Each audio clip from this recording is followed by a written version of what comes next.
are too, man. We can't wait. Um, you have, I know the story that you told me, I think about Maurice, Yeah. it is, and that's an amazing story. I tell that, like I said, I retell that story all the time to people and how, little things that you do, you have no idea the big impact it makes.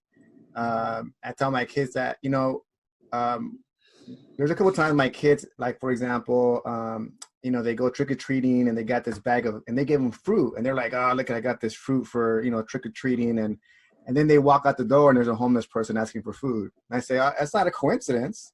You didn't Right. want food, you weren't hungry. You walk out, someone asking for food. That's Yeah. God's using you for small things to do big things in their life." So maybe you can tell us about that story, man. I really like that story. Oh, absolutely, absolutely. So Maurice is a 40-year-old male. Um, he used to live on the side of a liquor store um, near Vernon in Maine. And when we were driving around that 2017 era time period, we always see Maurice. Maurice is diabetic, and his health was compromised during the time that we were seeing him. And so every time we see him, he was always very weak. We noticed that he didn't have any way of keeping his insulin cool. He didn't have a refrigerator. He lived in a tent. So we hooked him up with an ice cooler and some ice packs so he can at least try and be able to facilitate some type of cooling unit when he has his medicine. And we kept challenging Maurice to come to service. Maurice, oh yeah, I'm gonna come next time. I'm gonna come this day, that day. And it was after about 4 months, Maurice had suffered a diabetic seizure, and so when he came out the hospital, he actually reached out to me. I was surprised I just got a random phone call and said, "Hey, Harold, Miss Maurice, I'm in bad shape. Let's go to the hospital." Da da da.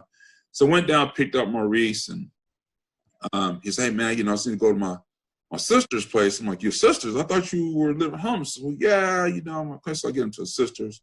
Long story short, Maurice had wanted to get housing, right? So one of the criteria for housing, you got to get a social worker. The social worker is going to have you get drug tested.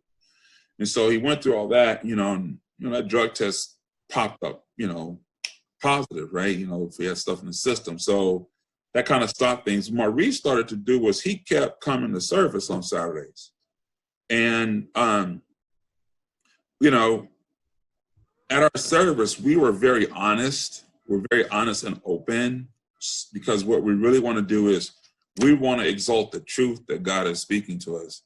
And in one way we do it is when we give them the clothes, that hygiene pack that has that word in there, that daily word or daily bread, our daily bread inside, it's got good scripture in it to read. And what we tell them is, hey, listen, you guys have your clothes, but the most important part is the word that you have in there. Take that out and put that in your pocket, okay? And we talk raw. Put it in your pocket next to your cigarette lighter, next to your fifth or your pint, whatever it is. So before you pour or click, grab that word real quick and read it, just to remind yourself that whatever you're about to do, God's there with you. Whether it's good or bad, He's there with you. You gotta believe that. And then from there, let Him guide you. So for Maurice, he was doing it. He would take it, he'd read it, and he goes, "Man, Harold, after I read it, I felt so bad. I felt so guilty. I didn't want to pour a click." He goes, "So that happened for me a couple of times." He goes, one of the times I did, kind of did. But after that, I kind of felt so bad. So he started sharing with me how he goes, "Hey man, I got my housing." I'm like, "Wait a minute, how you get your housing?" This is about a month later, and he was saying that, "Hey man, I was doing what you said. I was reading, and man, dude, I didn't want to do it no more. So then every time I had an urge, I would just read, and then that was killing my trigger."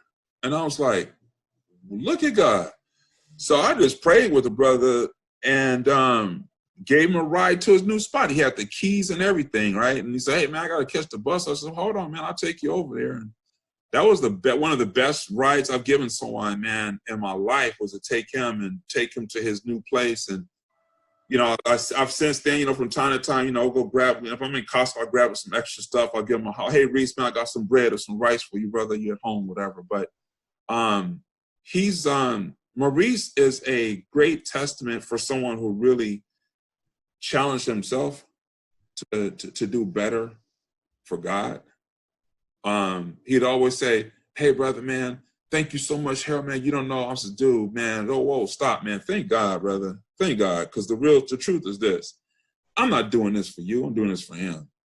I don't know who you really are. I don't really know who your problems are, what your problems are. But what I do know is that he needs for me to do some work for him. And whomever those people are, I'm here for them. You're one of those people. So I'm willing to love on whomever it is that he wants me to love. You're one of them. And so now, bro, if anything, me and you give him thanks for bringing us together. And you and I have to pray that he continues to bring folks to us now that we can help, man, because now you on the team now. And that picture that I just sent you of Maurice, that picture was taken about 2 months ago. He's been in his place for over a year, okay? And yeah, Maurice still calls me from out the blue from time to time. I'll take his call, we'll talk. You know, he just want to just kind of, you know, he just want to just fellowship, man, and just talk. I know he's got a friend on the end of the line, man. And yeah, that's a blessing, man. I'm thankful for that opportunity.